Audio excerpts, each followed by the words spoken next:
Everyone, स्वागत है आपका आपके अपने यूट्यूब चैनल स्टडी विथ राजा साहब में। और आज हम 15 क्वेश्चन की प्रैक्टिस करेंगे। तो आइए इसे स्टार्ट करते हैं। हमारा फर्स्ट क्वेश्चन है कि ऊष्मीय विकिरण की तरंगदैर्घ्य क्या होती है, हमें ये बताना है। आपके ऑप्शन है ए 1 एंगस्ट्रॉम से 10⁴ मीटर, बी है 4000 एंगस्ट्रॉम से कम, सी है 4000 एंगस्ट्रॉम से 7800 एंगस्ट्रॉम तक, और डी है 7800 एंगस्ट्रॉन्ग से भी अधिक। तो आपका राइट आंसर हो जाएगा ऑप्शन डी 7800 एंगस्ट्रॉन्ग से भी अधिक। ऊष्मीय विकिरण की जो तरंगदैर्घ्य होती है उसका मान इससे भी अधिक होता है। ठीक है, नेक्स्ट क्वेश्चन हम देखते हैं कि किसी सरल आवर्त गति का आयाम जो कि हमें ए दिया गया है तथा आवर्त काल टी है, तो हमें अधिकतम तत्कालिक वेग बताना है। तो बात हो रही है यहाँ पे सरल आवर्त गति की, और इसके लिए हमें अधिकतम वेग बताना है। ठीक है, अधिकतम वेग मतलब v मैक्सिमम बताना है हमें। तो v मैक्सिमम हो जाएगी यहाँ पे हमारी a इंटू ओमेगा होगी। ठीक है, a रखेंगे हम, ओमेगा की वैल्यू हमें पता है क्या होती है, 2π/t होती है। तो आपका राइट आंसर हो जाएगा आपका ऑप्शन ए 2πa/t। ठीक है, नेक्स्ट क्वेश्चन हम देखते हैं कि किसी खोखले गोले के केंद्र पर गुरुत्वीय क्षेत्र की तीव्रता क्या होती है, हमें ये बताना है। तो किसी भी खोखले गोले के केंद्र पर जो गुरुत्वीय क्षेत्र होता है उस गुरुत्वीय क्षेत्र का मान 0 होता है। ठीक है, और गुरुत्वीय क्षेत्र का मान 0 है मतलब जो केंद्र पर त्रिज्या होती है, त्रिज्या का मान r जो होता है वो भी 0 होता है, इसलिए जो गुरुत्वीय क्षेत्र की तीव्रता होगी वो भी 0 होगी। ठीक है, तो आपका राइट आंसर हो जाएगा ऑप्शन सी 0। नेक्स्ट क्वेश्चन है कि 40 ग्राम सोडियम हाइड्रोक्साइड को जब 1000 ग्राम जल में घोलने पर बना विलयन है। आपके ऑप्शन है ए 1 मोलर है, बी नॉर्मल है, सी मोलर है, या डी इनमें से कोई नहीं। तो आपका राइट आंसर हो जाएगा ऑप्शन डी इनमें से कोई नहीं। नेक्स्ट क्वेश्चन हम देखते हैं कि कौन सा हैलाइड जल अपघटन के प्रति स्थायी होता है। ठीक है, तो आपका राइट आंसर हो जाएगा ऑप्शन फर्स्ट कार्बन टेट्राक्लोराइड, क्योंकि यहाँ पे जो आपको कार्बन टेट्राक्लोराइड का जो होता है उसका जल अपघटन नहीं होता है। ठीक है, क्योंकि यह जो है जल अपघटन के प्रति एक स्थायी यौगिक है। इसकी वाष्प जो होती है वो वायु से भारी होती है और अज्वलनशील होती है, इसलिए जो कार्बन टेट्राक्लोराइड का उपयोग होता है वो अग्निशामक के रूप में किया जाता है। और इसका अगर हम रासायनिक नाम देखें तो ये हमको पता ही है कि कार्बन टेट्राक्लोराइड होता है, और इसका औद्योगिक नाम होता है पाइरीन। नेक्स्ट क्वेश्चन है कि इनमें से किसमें सहसंयोजक एवं आयनिक बंध होता है। तो आपका राइट आंसर हो जाएगा आपका ऑप्शन सी। ठीक है, तो यहाँ पे जो आपको अमोनियम क्लोराइड दिख रहा है इसमें जो होता है हमारा सहसंयोजक और आयनिक दोनों प्रकार के बॉन्ड देखने को मिलते हैं। ठीक है, इसे हम देख लेते हैं कि इसका स्ट्रक्चर कुछ इस तरह से होता है।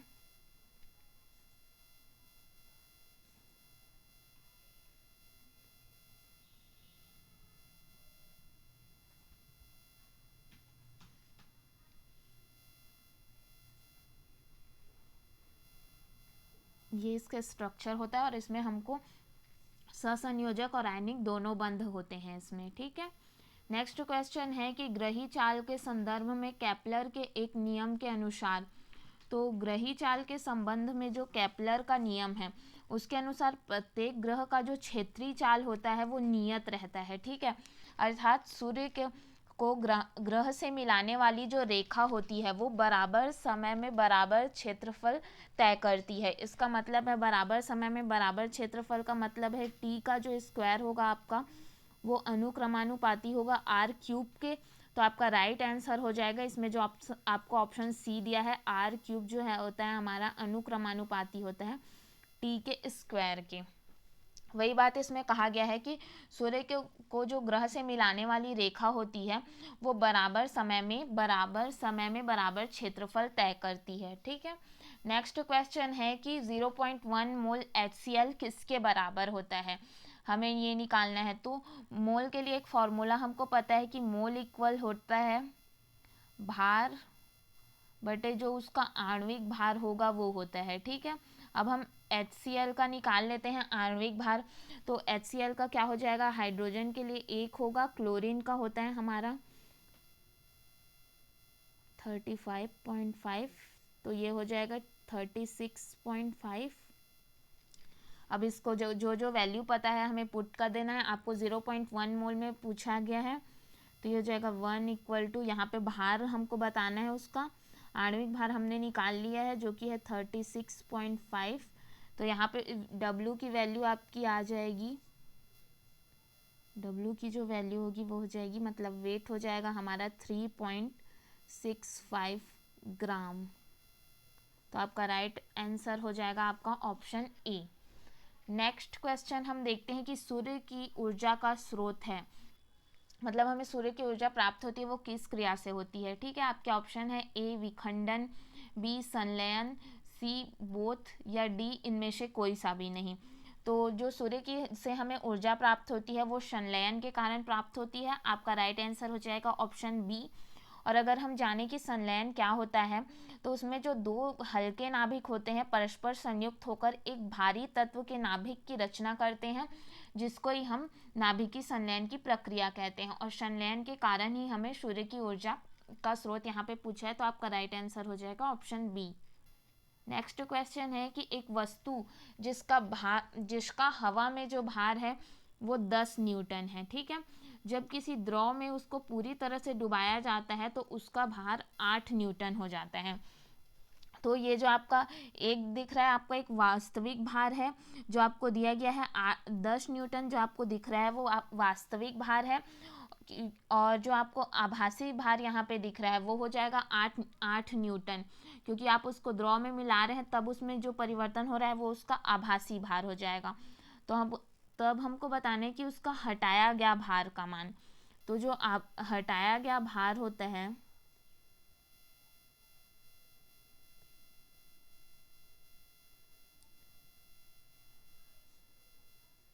इक्वल में होगा वास्तविक भार माइनस आभासी भार हो जाएगा। ठीक है, यहाँ पे वास्तविक भार आपको दिया गया है 10 न्यूटन, आभासी भार मतलब आभासी मतलब उसका एक्चुअल से जो कम हमको दिख रहा है 8 न्यूटन, वो हो जाएगा। तो आपका राइट आंसर हो जाएगा 2 न्यूटन। ये जो फॉर्मूला आया हमारा हटाया गया भार वाला वो इससे आया, क्योंकि जो आभासी भार होता है, एक्चुअल में जो आभासी भार होता है वो इक्वल टू होता है वास्तविक भार के, साथ ही साथ उसमें माइनस होता है जो हटाया गया भार होता है। तो आप जब हटाया गया भार आपको निकालना है तो आप इसको पक्षांतर कर देंगे तो आपकी वैल्यू आ जाएगी 2 न्यूटन। आपका राइट ऑप्शन हो जाएगा ऑप्शन ए। नेक्स्ट क्वेश्चन है कि फोटोन के गतिक द्रव्यमान का क्या सूत्र होता है, हमें ये बताना है।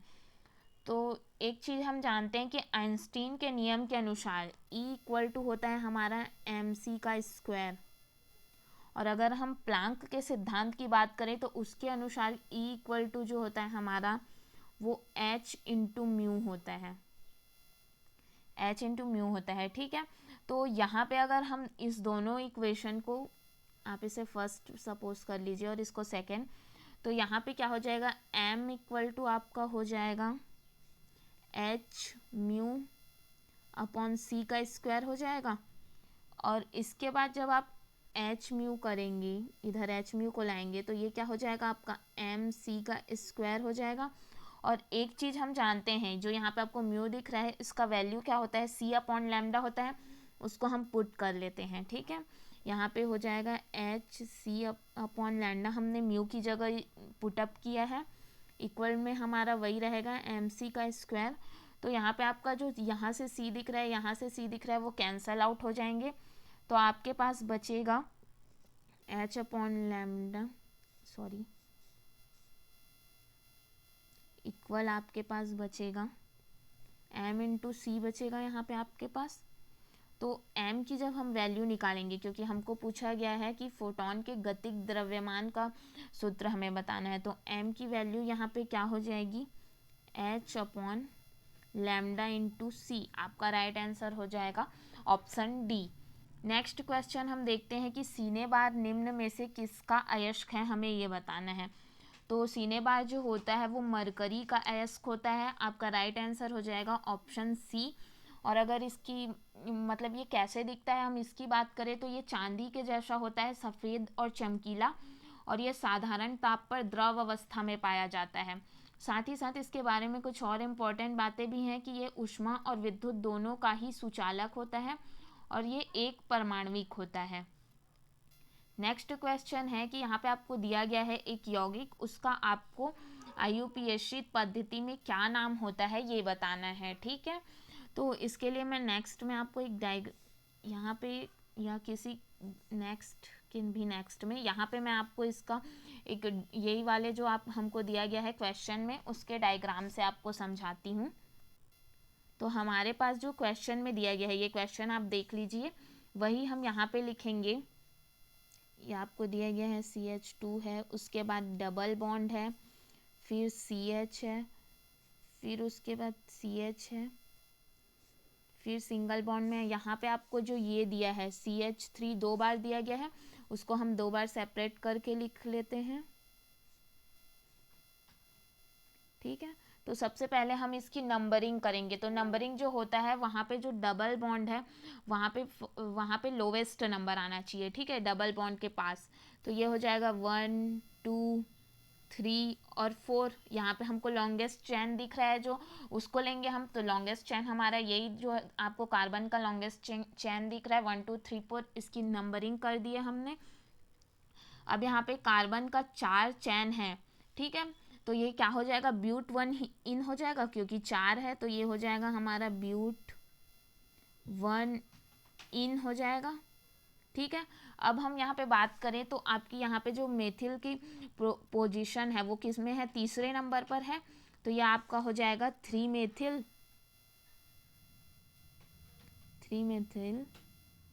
और ब्यूटीन हो जाएगा, ठीक है। तो आपका राइट आंसर हो जाएगा ये ऑप्शन डी जो आपको दिख रहा है, 3 मेथिल और 1 ब्यूटीन।